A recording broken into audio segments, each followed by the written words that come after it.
Почитувани, пред точно една година, тогашниот министер за култура од редовите на СДС Ала Јозовски научи дека Чернодрински не е од Прилеп. Од тогаш СДС заборавија и на гордоста на Прилеп, театарскиот фестивал Војдан Чернодрински. Денес треба да започне 53-тото издание, а за прв пат Прилеп не живее во ритамот на фестивалот. Без медиумска покриеност, слаба организацијска посветеност и никаква достапност за прилепчани, ќе мине овогодинешниот фестивал.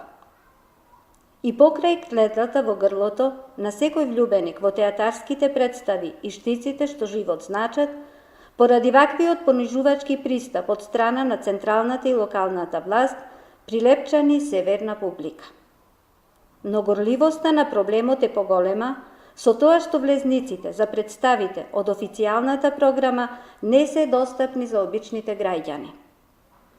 Бараме од организаторите и од Министерството за култура да им одговорат на прилепчани од каде да набават влезници за овие представи. Дали истите се привилегија само на одредени граѓани?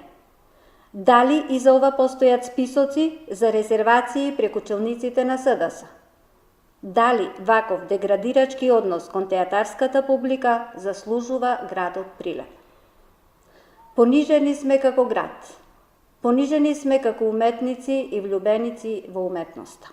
Апелираме да не се уништуваат трајните вредности кои Прилеп ги негува со децении. За жал, Прилеп и прилепчани овој пат остануваат без да го почувствуваат мирисот на театарската магија. Ви благодарам.